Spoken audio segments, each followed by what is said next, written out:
Salam, everybody. Welcome back to another podcast from the No Matter What podcast. I am your host, Khalid, and I have a guest across from me who's a real estate agent. His name is Keon, and we brought him on today because we want to understand the industry of the real estate market. We want to understand the mind of a sales representative, and if that sounds interesting to you, this is the podcast. And if that doesn't sound interesting to you, I still think you should stick around because you'll still gain some insightful and valuable thoughts and tips and tricks. So when a salesperson comes to you, you understand what's happening and what's going on in that conversation. So Keon, I appreciate you for coming onto the podcast. Thank you for being here. Thank you for having me. I just wanted to get some background on you. Like, what got you into sales? What made you think of sales as a career or even a job or something that you want to practice? Okay, so Khalid, as you know, we were in class together at Ottawa U. Yeah. We did engineering. When I originally went into engineering, I really didn't know anything else. Yeah. I didn't even know sales was like career. Okay. I just, out of high school, I did what my parents thought I should do, and it's a great path. Like, engineering is a great path, and I did enjoy it. It wasn't something that I hated, but I guess the internet influences you. Yes, it does. And then, you go on social media and then you start getting new ideas, right? Mm-hmm. You get very curious as a young man, and you start thinking hey, what's this guy doing? What's that guy doing? And somehow I just ended up in sales. Right. So at first, I guess, I wasn't working a sales job. Mm-hmm. I just got the idea of starting a small business and then selling it to people. So I was going, door to door to businesses, Okay. Selling them websites and apps, and I would delegate the work to other developers. And Mm-hmm. not that I couldn't develop it myself, because Right. we learned how to code and we did. whatnot and program. Yeah. But I was seeing it as a business. I just want to get deals and then delegate the work and move on to the next deal. And that was your own venture? That was my own venture. So you were doing because I'm familiar with cold calls, cold emails, but you were going door to door to those businesses. To businesses. So you forgot the phone, you forgot the email, you just went straight to. I didn't know anything else. Okay. I just saw businesses and Yeah. I said, hey, let me just go see if these guys need this service. And would you speak to the owner directly, or were there hurdles that you had to go through to get to the person in charge? How That's did that actually work? a really, really good question. Because at the end, the owner is the one who pays for services, right? So you Yeah. have to get to them. Yeah. So if there's somebody at the front desk or someone in the business, in the store that's not the owner, they would just tell you hey, it's not my decision. Right. You'd have to talk to the owner, and then you try to get contact information for the owner, or Yeah. a time frame in which the owner will be in the the office. Yeah. So that's something that you would have to get through. Mm-hmm. It's obviously a lot easier if the business owner is just right there, and Yeah. then you have a small discussion, maybe set up a meeting, and then Yeah. go into more detail of the value you can provide to their business. Right. I specifically was targeting looking for businesses that I saw didn't have any sort of social media presence, any Mm-hmm. sort of internet presence. Maybe their website was really, really weak. Okay. And I would just try to sell them services. So that's how it all started. Okay. Then I got into the energy sector. A friend of mine was in it. We were selling solar. Mm-hmm. But it wasn't really mostly about the product of mostly what I learned. It's more about just basic sales processes, like prospecting over the phone, Mm-hmm. setting up appointments, going to the appointments, failing to close them miserably at the start, and then kind of learning how to close them. Right. Also figuring out how to get to the knowledge, right? So there was a lot of people who, they would fail, and they wouldn't take sales serious enough, in a sense. They always thought they knew everything. Yeah. And if what they're doing doesn't work, that means there's no hope in that industry. Yeah. Yeah. So a lot of people, they're very hard-headed in sales. They think they agree. know better than everyone else. Yeah. I wasn't like that. I don't know why, but I just went to the top sales guys all the time, just tried to pick their brain, implement what they were doing, and Yeah. I saw that it worked. So I kind of got that mindset at that moment that if someone else can do it, I can do it too. Okay. I ended up leaving that industry, and then I started selling my own services again, but differently. I started selling marketing services to businesses because I had a good understanding of, how businesses get leads at that point, how they prospect the leads. Yeah. I was also selling, virtual agent services. So I would pretty much, the whole pitch for that would be to delegate tasks to, workers in other countries that would take on smaller salaries. I'm not saying that like that in a bad way, like, oh, I was paying them less, or the companies were paying those people less. No, in those countries, they were getting paid very, very well. Okay. Relative to like the incomes in their countries. So there was something that benefited everyone, right? So selling that service, I still sell that service. Okay. So it helps the company, helps those people in those countries that need work. And then, as I'm, growing that business, I thought I'd get into real estate. Right.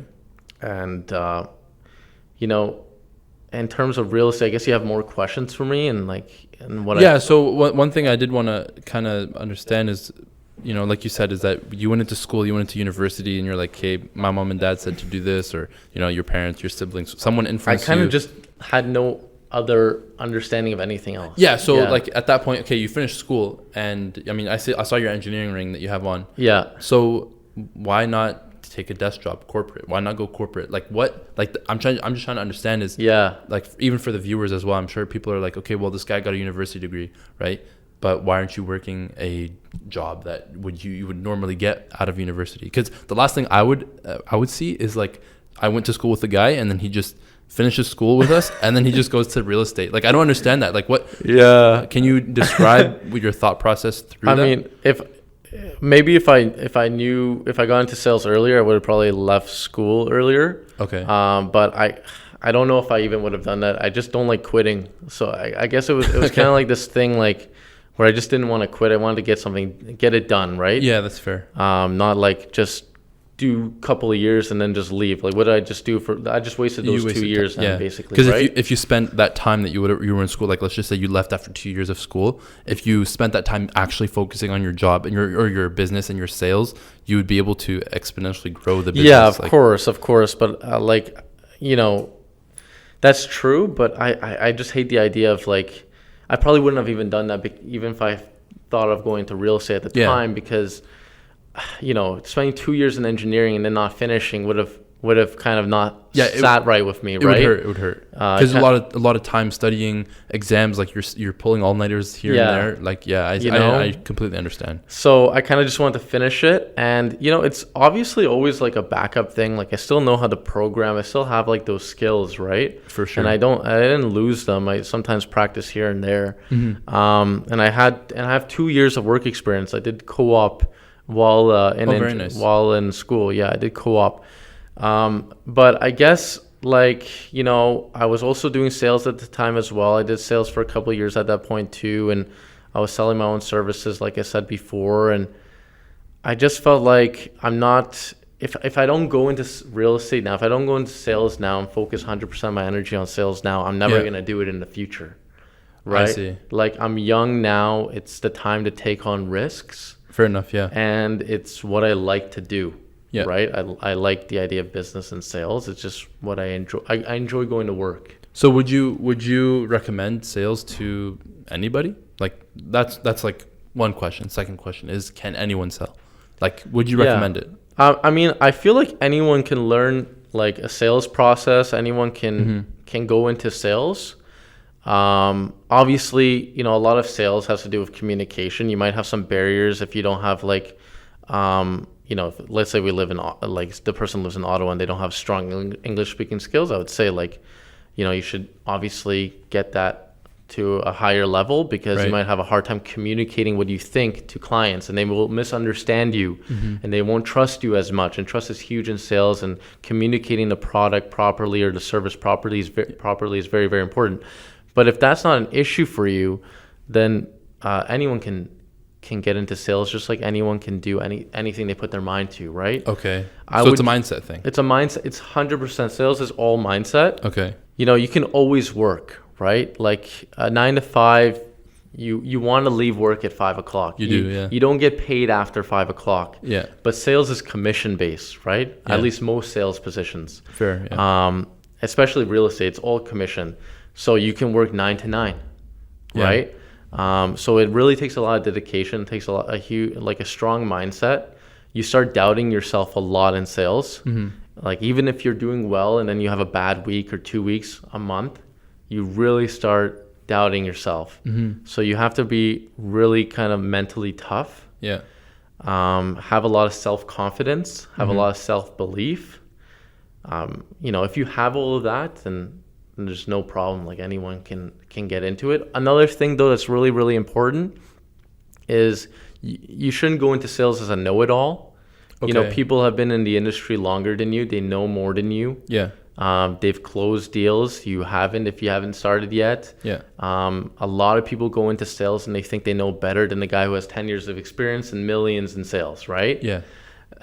you can't compete with that guy. Well, you can become that guy. But you can surpass that guy, but you on your first day, you don't know more than that guy. Yes.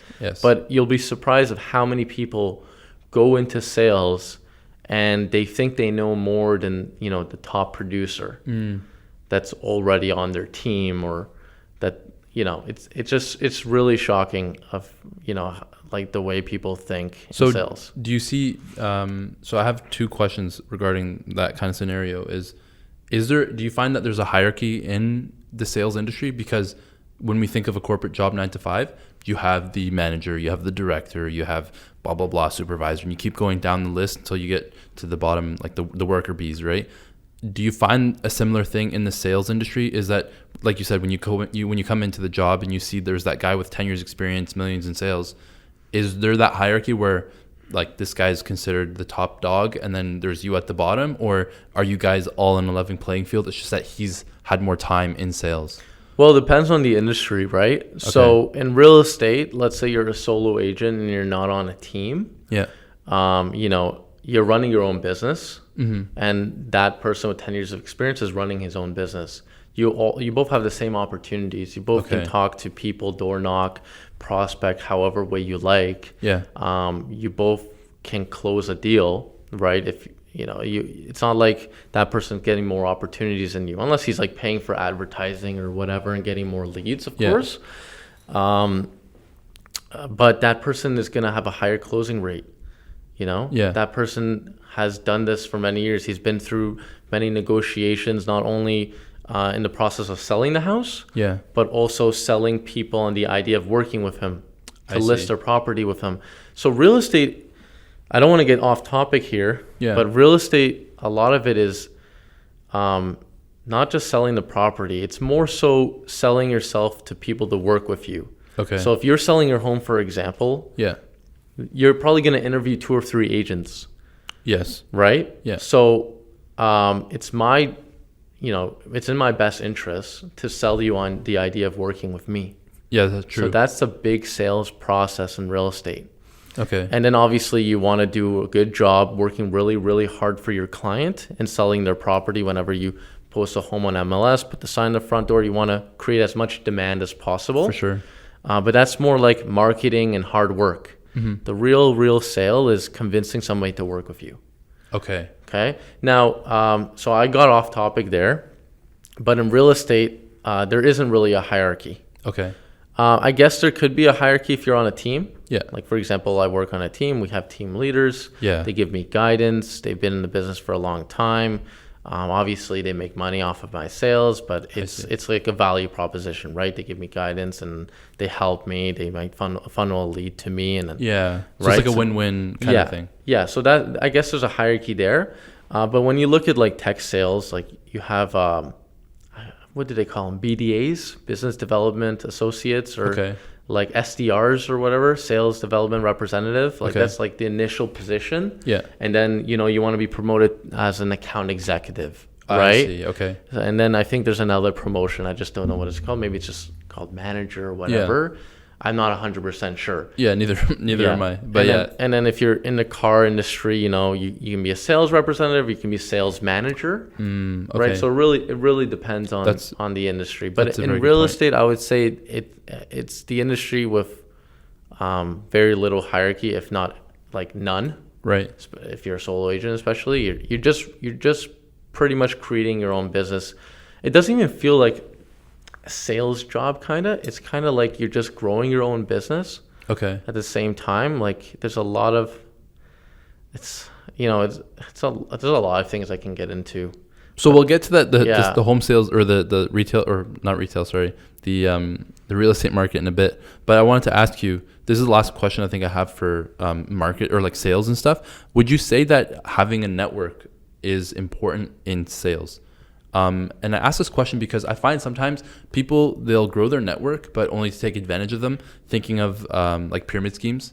Right. Like if I get into a pyramid scheme and then it's like, oh, okay, well, I'll make $200 if Keon joins, and I'll get you to join it, and then you pay $500 and I get, you know what I mean? So I feel like that in that industry, yes, you need a good network in a pyramid scheme. But do you think in like day-to-day sales, whether it's real estate, whether it's retail, like selling mobiles and all that stuff, do you think it's important to have a network? Definitely in real estate. Okay. If you're well connected, and a lot of people, like something that we're supposed to do is we're supposed to contact our sphere of influence. Okay. Like that's a way to get leads. I don't mean to interrupt you, but could you just describe what a sphere of influence is for people who, because I don't know, and I'm asking for the people who don't know. So sphere of influence would just be like people people that trust you already. Okay, so like your friend group, family, previous coworkers, anyone that knows you, pretty much everyone on your phone book, right? And your contacts. Because sales, like it's all about trust. Yes. And the people that trust you most are your friends and your family and people that know you. Yeah. Right. So network is definitely really important. Some people, maybe their parents are builders, like home builders, right? And obviously this is a very, very like small minority. Yeah. But like you'll see real estate agents who have family who are building homes, and they need a realtor to sell the properties for them, or they would prefer a realtor to help them sell the properties. Yeah. And who do they give it to? They give it to the people they know. Yeah, like exactly. So if you have that kind of network, it definitely helps. But it's obviously not necessary. There's a lot of successful real estate agents, and most real estate agents, they don't have these huge networks when they start off, and over time you build your network through talking to people, through prospecting, building trust on one deal. They refer you to somebody else, or maybe they have another property they want to sell, and it just, you're just growing your business that way. So like through time, you'll get to where you need to be. Because I know I've spoken to some other people where they attend lots of networking events. So do you see yourself agreeing with that thing where like, do you have to go to networking events to build your network, or do you think is that through your sphere of influence that it'll slowly start getting bigger and bigger as time goes on? Well, going to networking events can be really helpful. Like like you can meet new people. You can become friends of those people. Right. Maybe when you're just in conversation with people, like they need a realtor, or they might have some questions about the real estate market. You get any sort of situation where you're having conversations. Can be really, really helpful. Okay. I know somebody who, she's in my community. She gets a lot of her leads through our community. So I believe she goes to community events. Right. Okay. So and that's a huge thing in real estate as well. Niches, like people if they're from a certain community, they can get a lot of business just from like a very small niche. Okay. Yeah. So let's start getting into real estate then. So you're a real estate agent in Ottawa. How long have you been a real estate agent then? So I've only been a real estate agent for about 2 months now. Okay. Yeah. So I've been a real estate agent for about 2 months. And, for me, somebody can be in real estate for a year and not really learn anything, right? They can be a part-time agent working like a couple hours a day after their 9 to 5. Yeah. But for me, I feel like I'm learning so much because I'm doing this 12 hours a day. I see. Right. So if you kind of just compare that, if somebody's putting in 2 hours a day and if somebody else is putting 12 hours a day. Yeah, you're growing much faster. Like 6 times faster. Yeah. Right. So I feel like so far I've already learned a lot, but I'm definitely learning every single day. And I'm always asking questions. So were you always looking at the market before you became a licensed agent? But I also want to touch on that is like, how do you become a licensed agent? But first, like before you became an agent, were you always looking into the housing markets? Were you looking at trends? Like what kind of geared you towards the real estate market? Just going into something higher ticket, so also an industry that won't die. Fair enough. Right. Everyone like needs a real house. estate. I really doubt it's gonna go away. Like in terms of like a career. You know, I've also invested in real estate. You know, my family's invested in real estate. We've worked with a lot of realtors, and you know, you see the difference, right? Like a lot of people, unfortunately, like they think that a real estate agent doesn't make a difference. Like one's gonna be the same as the other, but it couldn't be more far from the truth. Okay. It's a huge, huge difference. Right. And you know, I saw that difference by working with different realtors. I saw the quality in terms of the work they've done. I saw the situations, like good and bad situations we got into, based on different realtors. So that kind of influenced me, because I was like, okay, well, this is a higher ticket industry. It's probably not going to go away. People are very successful. You get to kind of build your own business. Yeah. And you also can bring a lot of value to people. You just have to show them that value. Yeah, that's a good point. So I'm not just telling people saying like, hey, you know, let me be your realtor. You know, we have obviously our prospecting methods, but I'm always trying to show them value so they can kind of see the difference between me and the other realtor that they might be considering. Okay, I see. So then how do I become a licensed realtor? Do you have to be licensed? How does that work? So to become a licensed real estate agent in Ontario, I'm pretty sure everybody goes through Humber College. I'm pretty sure that's the only way. Okay. I guess they got like a monopoly on this. But yeah, you have to go through Humber College. It's an online program. Okay. You have 2 years to finish it, a maximum of 2 years, or else you have to restart. Okay. I did it in 6 months. Nice. So I just took it really, really serious. So after, you know, finishing my work and, you know, the businesses I was running, I was just always focusing on finishing the courses as fast as possible. It's on your own pace. Oh, it's self-paced. Yeah, self-paced. Okay, so that's pretty good. So I just read, do the exams, read, do the exams. Okay.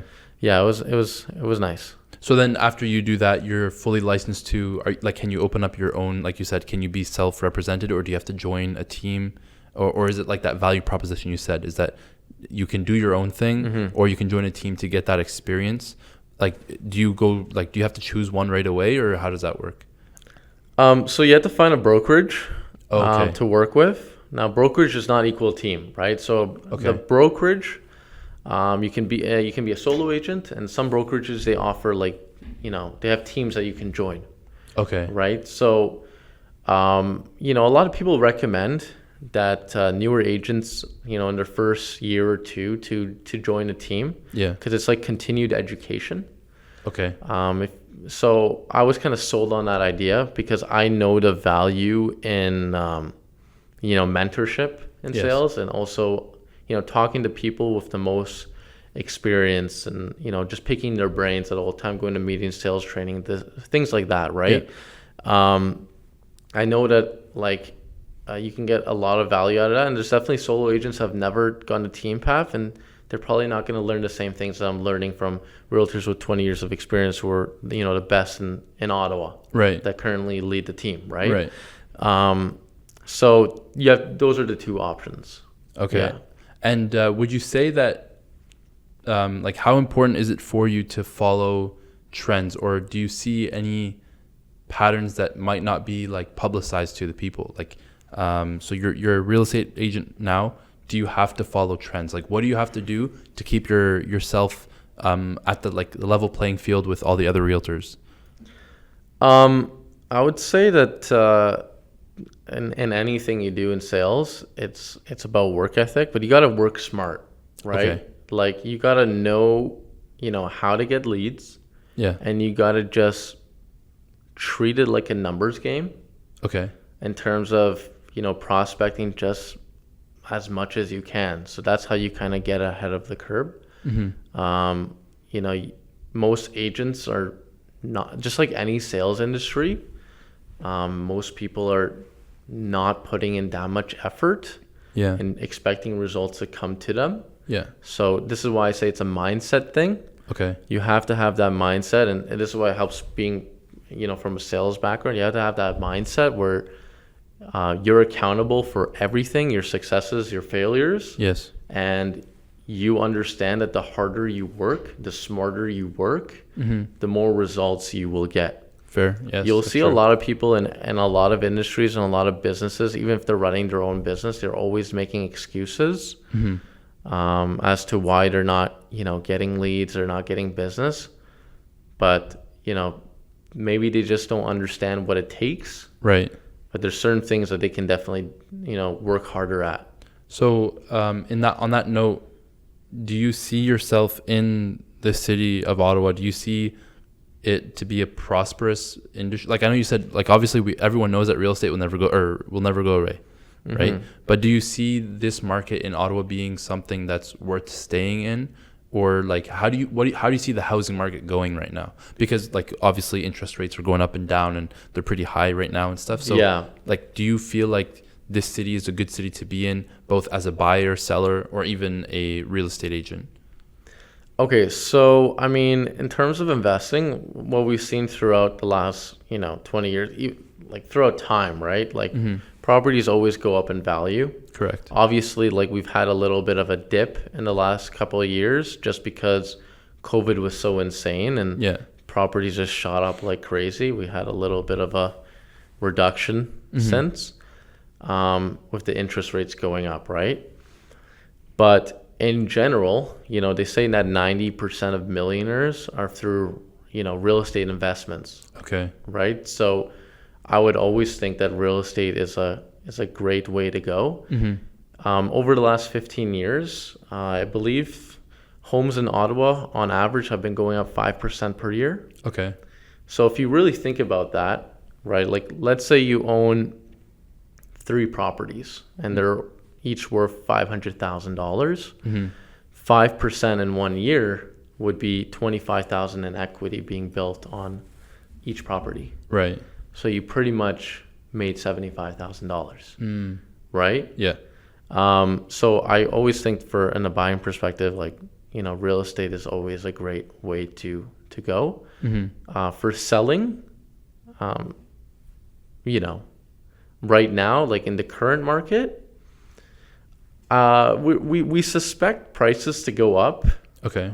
Soon. We expect prices to go up because the interest rates are going down, right? Yeah. So anything in life, any sort of thing that you're trying to sell, it's all based on supply and demand. Yes. Correct. Okay. So right now there isn't that much demand. Like there isn't that many buyers in the market because they're having a hard time getting approved on mortgages. Right. And they also don't like the interest rates. But once the interest rates go down, you're gonna see a lot of people getting the idea of buying again. And then if you have a lot of people having the idea of buying, you're gonna get a lot more demand in the market for the supply, which is the homes on the market, right? Yeah. So that's why we suspect, like most realtors suspect, the prices to go up. Okay. So maybe it'll be a good time to sell in the near future. In the near future. And to answer your question in terms of being a realtor, some people think, and I used to think this as well, like, hey, like, Ottawa is probably not the best place to become a realtor. Yeah. Like, you need to go to Toronto, you need to go to Vancouver. Yeah. Ottawa is still a great market. You see people in smaller cities like Kingston who are doing great, doing really, really well. If you're Ottawa houses are still pretty expensive, right? So if you're selling a ton of homes, you're obviously going to do quite well for yourself. Yeah, that's true. Because it's a numbers game at the end of the day. Yeah. What is the one tip that you would give to buyers or even sellers? What is something you can... Actually, to be honest, those two are different categories, right? Like you can't put buyers and sellers in one group, right? So what is a tip that... let's just say I'm a buyer and I want to get a good deal.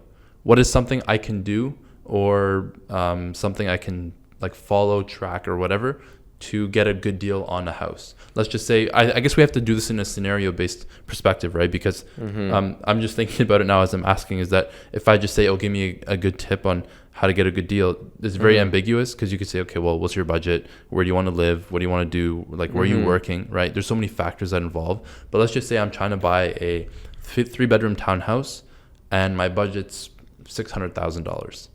Okay. What is something I could do to get a good deal?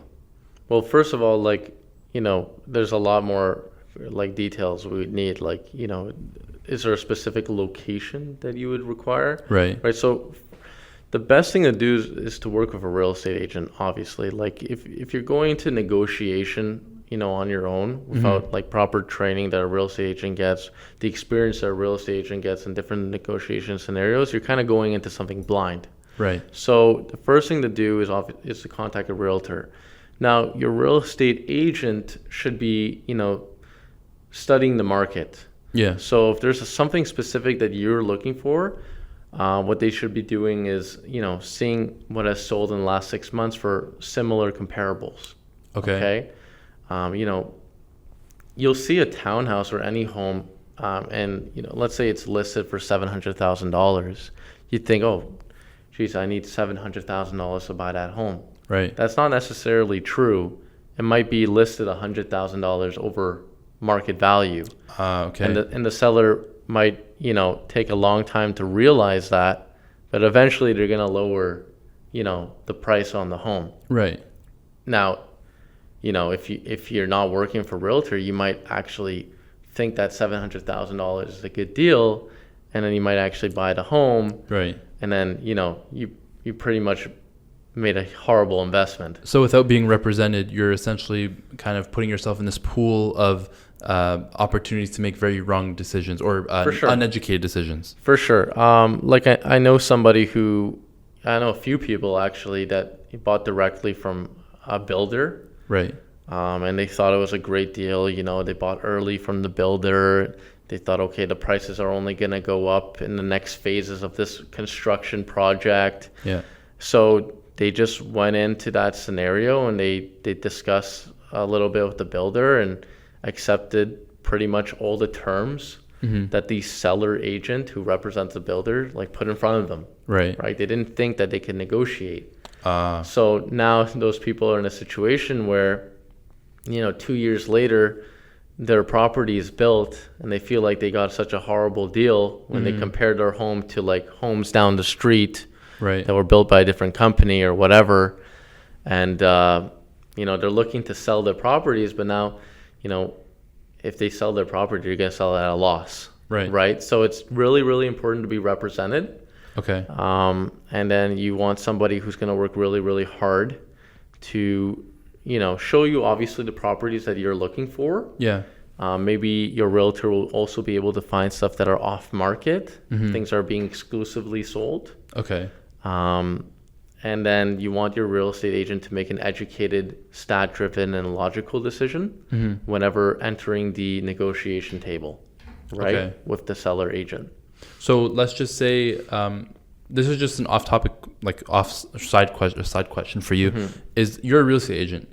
Would you, if you're purchasing a property, would you get represented by another agent, or would you represent yourself because you're in the industry?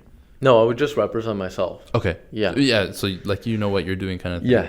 Okay. Yeah. But so for someone who isn't in that industry, you highly recommend getting a real estate agent for that purpose of having that kind of security over you, essentially. For sure. Yeah. See, this is the problem.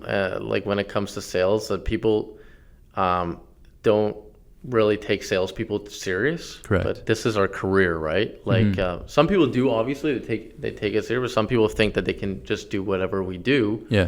It's not like we have more, natural skills than that person, right? Just that we're in the industry, right? We're studying the industry and we're doing this all day. So naturally we're going to have a better understanding of the market. Yeah. We're going to have more experience at the negotiation table. We're going to have better understandings of how inspections should go. Because you could buy a home. Yes. Right. And you could bring the wrong inspector. Yeah.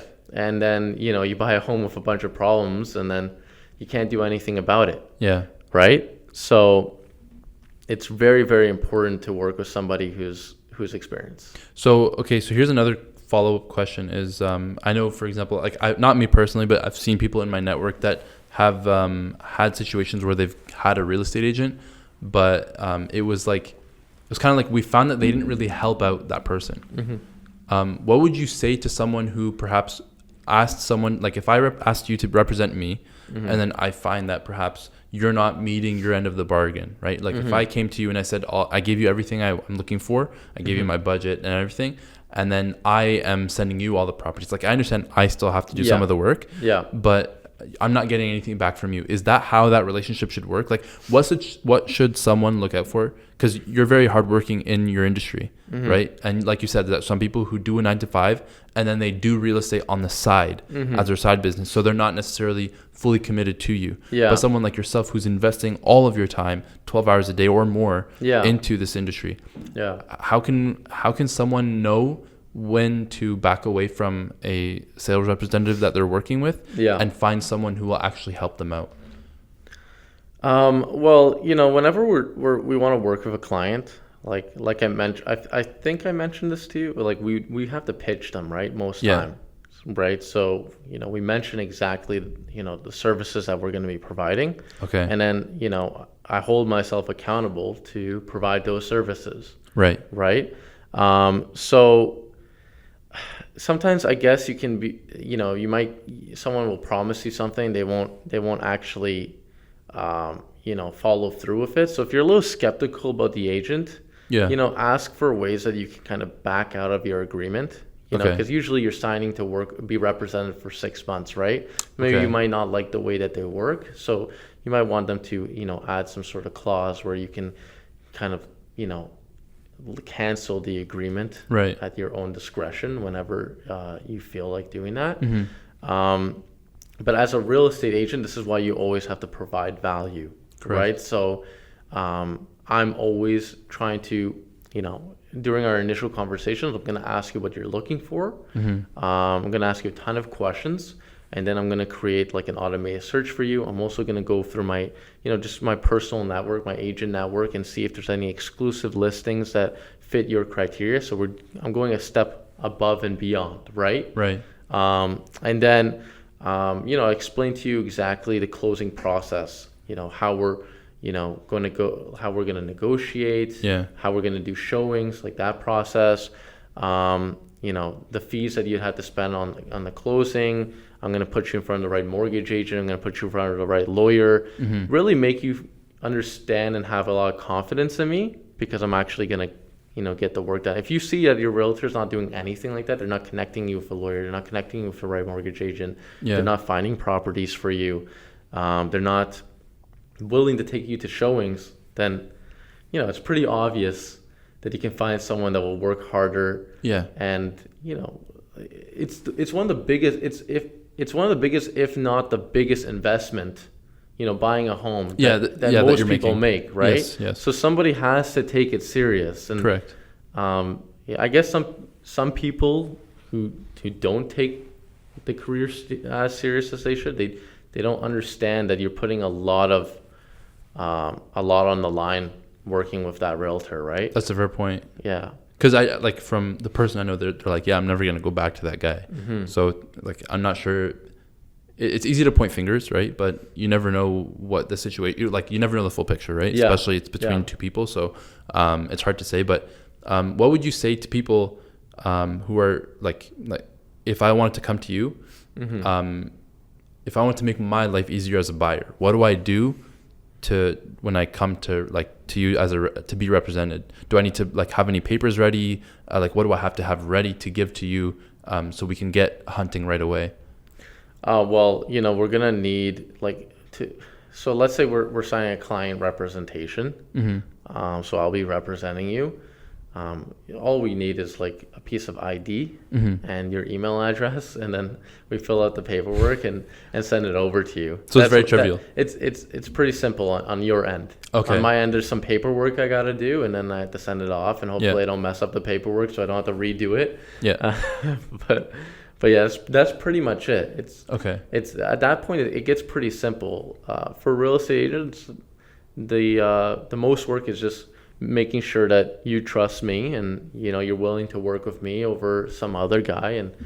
And that's pretty much it. If somebody puts their trust in me and they're willing to work with me, I'm going to work really hard for them because I appreciate their business. Yeah, that's a fair point. And I think perhaps you might get like people who, like you said, that might have more experience who will kind of turn away a client because it's just like, I don't need to work with you. You know what I mean? But which is, I guess, kind of unfortunate because I think even from when I was in, like, I did some sales, it's always a privilege to work with someone. Like, you can't take that customer or that client for granted. Yeah. Because you might not get one next week, right? Yeah. And do you ever find situations where people kind of like do, I don't want to say like illegal things, but do you ever find real estate agents who like pick or like cherry pick your client from you after a while, or has it happened to you before? Like taking a client from me? Yeah. Like that okay, well, you know, if I have client representation paperwork done. Okay, so that's they can't, you know, pursue or what's the word? They can't basically steal a client from me. So if I had a cousin who was a real estate agent and I was represented by you, and then he's like, oh, why didn't you tell me? I should have, like, I'll sign you on and get you a better deal. Right? So technically he's not allowed to pursue you for business. If I say I'm represented. Yeah. Like, okay. So he's not allowed to pursue you for business, but let's say you just didn't want to work with me. Yeah. Right? He didn't influence you. You just didn't want to work with me. You want to explore other options. Yeah. Like, I don't know because I'm still new to the business. I don't know what most people do, but what I would do is I would just, you know, I'll let you go work with somebody else because, you know, if you don't want to work with me, like, I'm not going to hold you, you know, shackled. Yeah. Right? Like, I don't want somebody to feel like they're forced to work with me. I want somebody to feel like, you know, it was worth working with me. Like they appreciate the effort that I put in. And, you know, I let my clients know you can call me at any time. You can text me at any time, even if it's midnight. Give me a text, see if I'm awake, if you have a question. Because I understand that whenever it comes to a purchase, especially a purchase or a sale that's, you know, $500,000, $1 million, this can drastically affect their finances, right? Their quality of life. Like, this is a very, very serious transaction. Yeah, it is. And if they have something that's on their mind and they're really, really anxious about it, and they just need to talk to their real estate agent, and maybe they don't want to wait till the morning, like, they can text me, they can call me. I'm not sure how other realtors do it, but I feel like most people, like, wouldn't want to be disturbed at that time. Yeah. It's okay with me, I guess. No, but I think that's a fair approach, because if, like, you know, people aren't always available during the afternoon for a showing, for example, right? Yeah. So if your client's available in the evening and that's the only time that they can do it. Exactly. A lot of people are like that. Like, you're going to do that for them, right? Yeah. And, you know, lots of the time you might have night owls who stay up till 1, 2 in the morning. So like you said, if they're awake, you want to offer them that service to show, like, hey, I'm actually here for you. Yeah, right? yeah. And so if like, everyone's different. If somebody really, really likes to get things off their chest and just ask questions right away, like, you know, they can feel free to do that with me. It's completely fine. It's customer service at the end of the day, right? Right. So you want to provide the best customer service as possible to kind of stand out. Okay. And is that the separator that you find that separates, like, a novice versus an advanced person? I think there's a lot of things that can separate you. I'm just trying to make sure that I separate myself as much as possible. You know, you'll be surprised how many people think they can just do real estate part-time. Yeah. So, you know, I'm trying to make myself available all day, right? And I'm also working from morning to night. A lot of full-time realtors do as well, right? But some people are working a 9 to 5, and then, you know, you're going home, and are you really working from 6 to 9? Right? Are you really working from 6 to 9 after you got tired from your 9 to 5? Yeah. Like, you know, you might not even be putting 3 hours in a day. Yeah. But if this is your main focus, you're obviously going to put a lot more time. You're going to be able to bring a lot more, you know, value to clients. Yeah, for sure. So I really try to show that. So then I'm going to take this back to, like, a buyer's perspective for a second, because I wanted to ask, when do you as a realtor, like, let's just say someone's salary is $80,000 a year, they have, I guess, 200,000 in the bank for a down payment, and let's just say they want to buy a $1.5 million home. I'm assuming that's not enough, like, for them to do it, but how do you kind of like break someone's dreams? Like, let's just say you have that couple who's trying to buy a house and it's just a little bit beyond their budget. Do you, as a rep, try to get them that house, even though it might put them in a shaky situation? Or do you do, like, I don't want to say it's the right thing because it's subjective. Would you tell them, hey, like, you can't really afford this kind of house right now. If you want to wait, like, let's work together. If we find something, we'll do it. Otherwise, here's the options that you can get. Like, what do you do in that situation? How do you tell someone you can't really afford this right now? So in terms of affording something, that's not my job to tell them.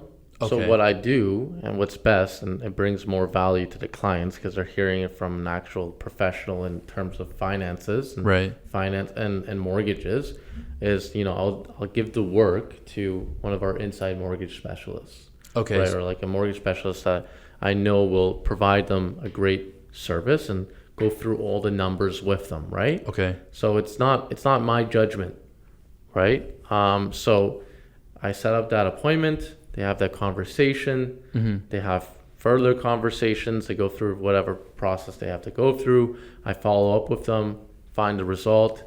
They'll have an understanding of what they can afford at that point. And then, you know, if they're happy with what they can afford, we will try to find the best possible options for them. Okay. Price range. So it's kind of like it's a separate industry at that point. Like, you're not giving them financial advice. That's not your position. Exactly. I'm not. Yeah. Okay. Like, I can give my personal opinion if I really want to, but like, it's best that I delegate that work to an expert. Yeah. Which would be a mortgage specialist. And that's a completely respectable and honorable point, because you don't want to give someone, you don't want to shatter someone's dreams, right? And you don't want them to have that negative or that sour experience of working with you. And I also don't want, my clients to make a bad financial decision. Yeah. Just for an example, like, there was a client of mine that wanted to take on a second mortgage. We got them in touch with a mortgage specialist. The mortgage specialist broke down all the numbers. And it just, even though they really, really wanted the second property, it just seemed like getting that second property would put them at a very, very stressful situation. I could have gotten, like, we were deep in the sales process. We already saw the house, all this stuff. Like, I could have told them, let's go on with it, Just so you can make some money. Yeah, exactly. Yeah. But, I didn't advise them, right? They asked me my personal opinion. Yeah. And I didn't want them to be in a situation where they couldn't afford their bills. Yeah. And, I give my personal opinion if they ask, but I delegate the work to the professional. Okay. And I think I'm assuming that's probably the best way to handle things, right? For sure. Like, you're supposed to be an expert in real estate. You're supposed to be, providing services that you know how to provide, right? Yeah. So anything else, like, that involves, like, legalities, like, you give that to the lawyer. Yeah. Anything regarding mortgage approvals, how much they're going to pay on the mortgage, what interest rate they're going to get, how they can get approved. That's mortgage specialist. That's the mortgage specialist. Okay, so I see. With me, like, I tried, and what I've learned from my team is making it like a really, really seamless process. Right. Taking it one step at a time, not confusing the buyer, not overwhelming them. Going one step at a time. One of the steps is, delegating certain tasks to the mortgage specialist, following up with them, then delegating certain tasks to the lawyers, right, following up with the clients, and then taking on to the next steps. So the way I'm seeing it right now is, if we want to put it in a bigger perspective, is, as a real estate agent, you're kind of like, you're playing a role of a lot of things, right? You're playing a consultant to a family, right?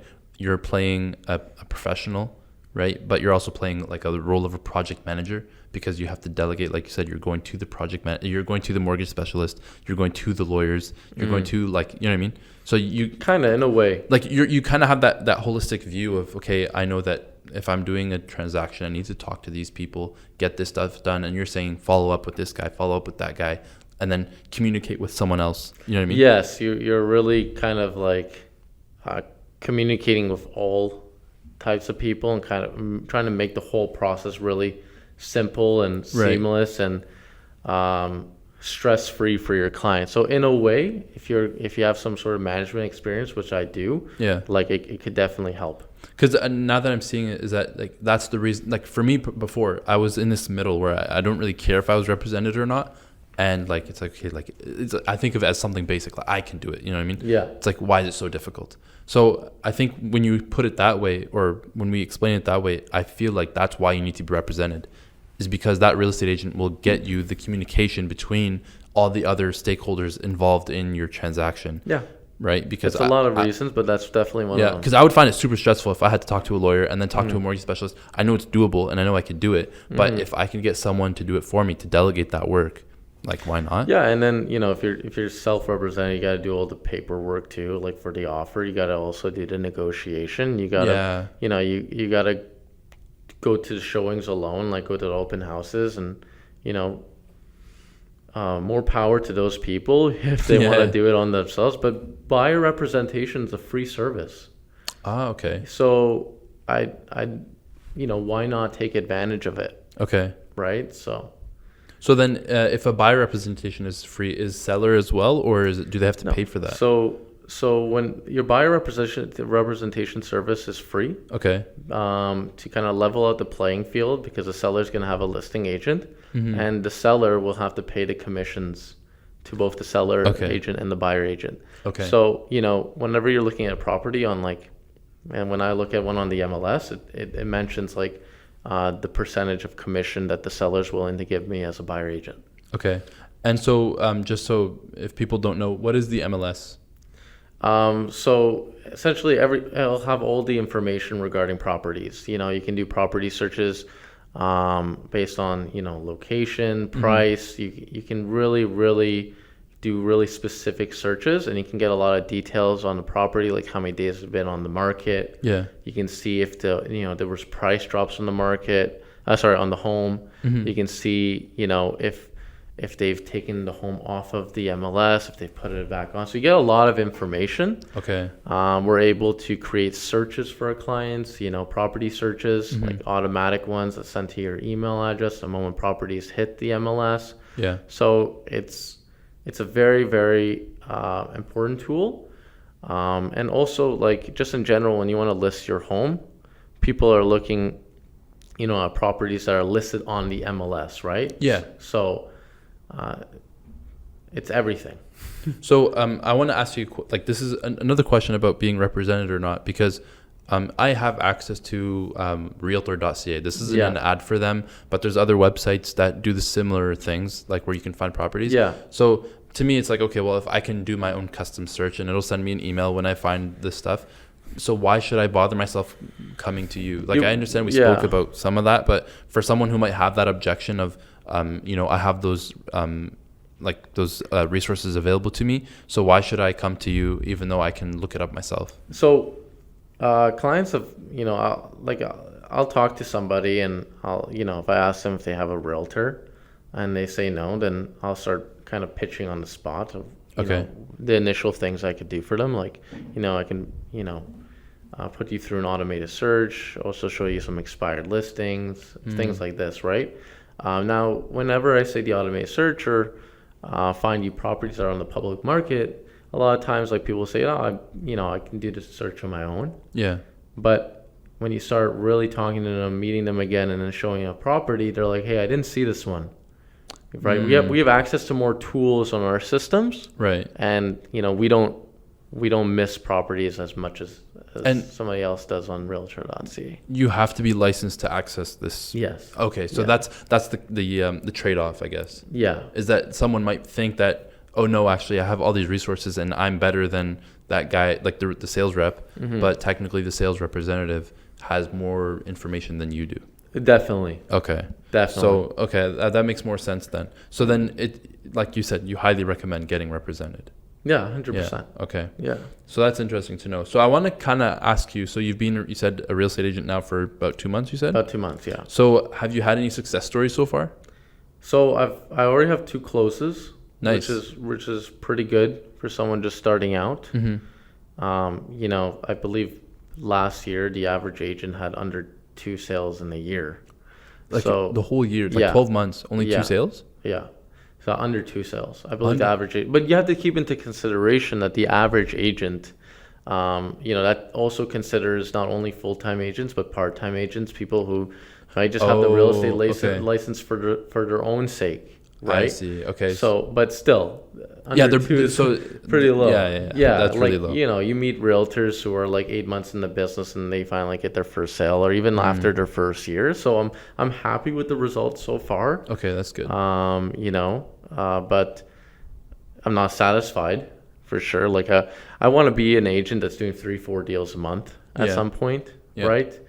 It's a long road to get to that point. I'm still learning a lot. Yeah, it's a business, right? You're building your own business, and you have to create you have to create your own sales funnels. At some point, like I'm going to be looking into my own ads. So you don't right now have any ads anywhere? Like how does, because I like obviously you walk around any city, right? Whether you're in Toronto, Ottawa, Montreal, wherever you are, even in the States, you always see like that picture, the person's headshot, and then you see their name, their address, like their name and their website. Yeah. So you don't have any of that stuff? Not right now, no. I think the main way that people get their leads in real estate is through like online ads.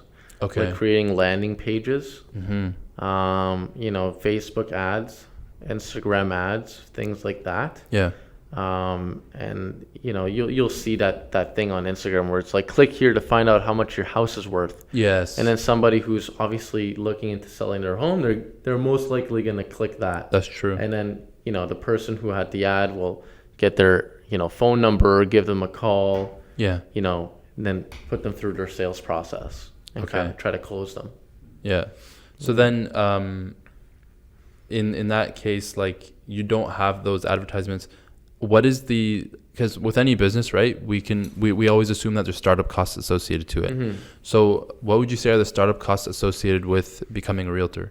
Well, there's small costs here and there. Like, you got to have your business cards, open house signs.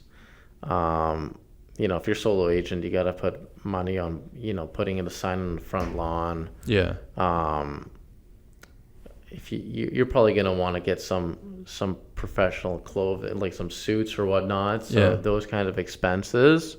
Just trying to think at the top of my head. You're probably going to drive a lot.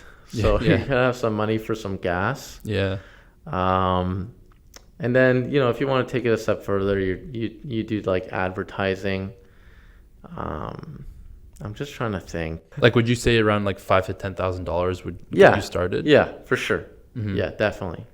And this is outside of obviously like owning a car, because it's kind of self-explanatory. Yeah. You definitely need a car. Yeah. And so something I find, this is just my own personal anecdote, is I find that real estate agents tend to drive, let's just say, luxury vehicles, if you want to label that as a Mercedes, Lexus, BMW, those kind of cars. Yeah.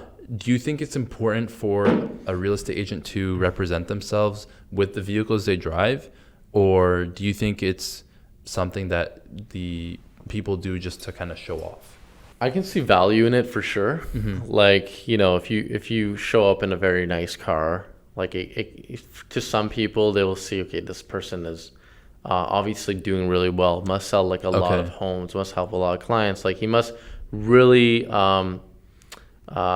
be honest about the things he's pitching me, right? Yeah.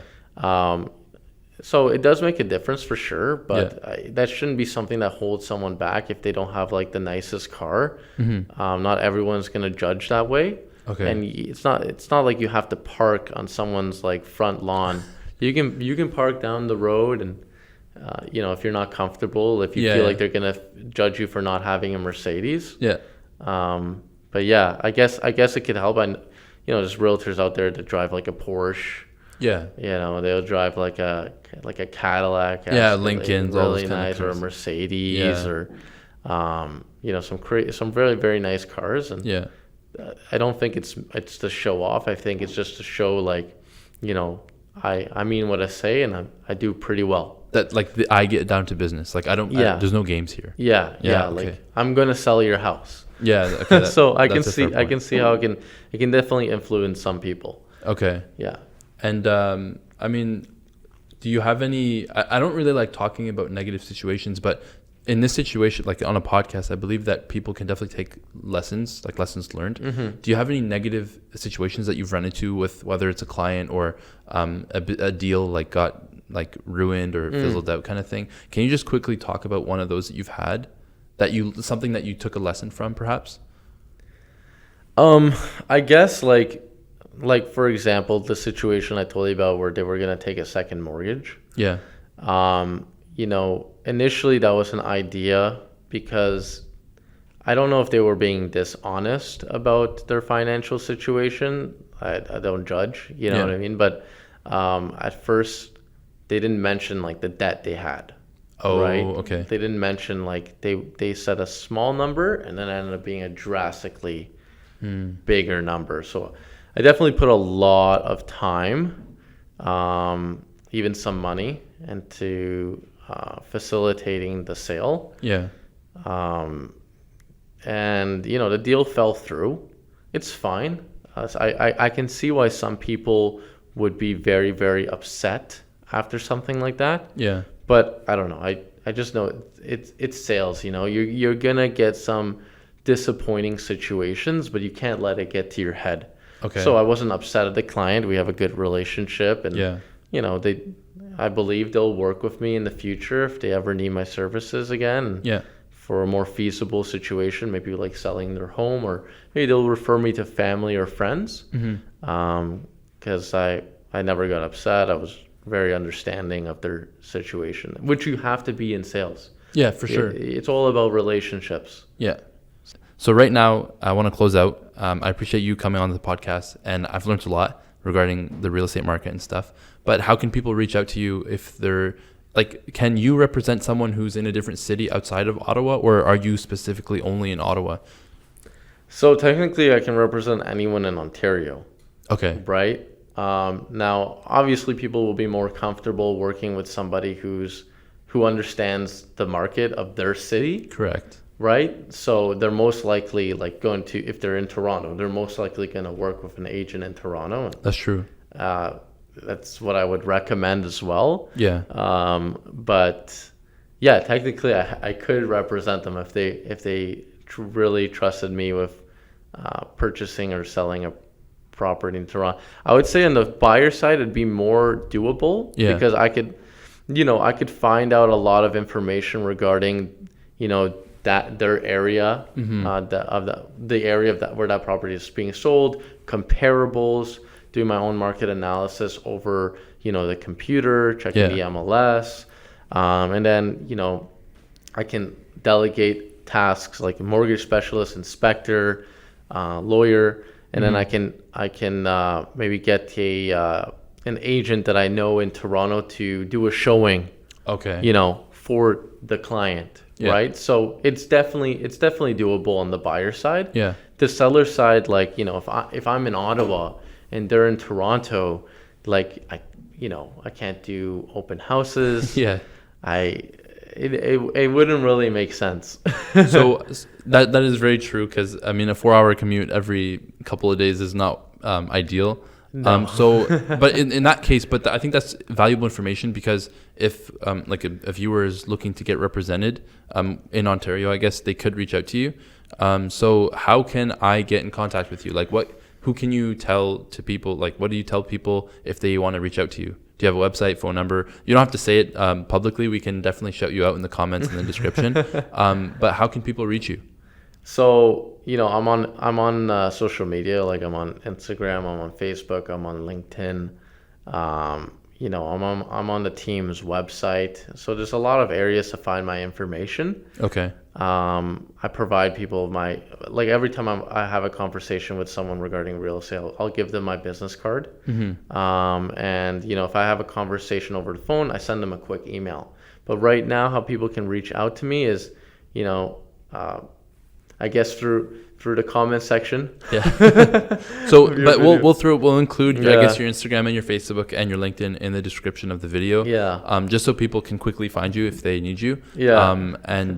I appreciate you coming on today, and I've definitely learned a lot. And I'm sure the viewers have well. So Thank you so much, Keon, for coming on the podcast. It was a Khalid. pleasure having you. Thank you, everybody, for watching the podcast. If you enjoyed it, please leave a like, subscribe, and follow the channel wherever you're watching this from, or if you're listening on Spotify. I don't know if people like on Spotify. I don't really use it. So do whatever you do on Spotify. But if you're on YouTube, like and subscribe the video, and hope to see you guys in the next episode. Let me know in the comments as well if you guys have any other professionals that you want me to talk to, and we can definitely set something up. So thank you guys for watching. I'll see you guys in the next one.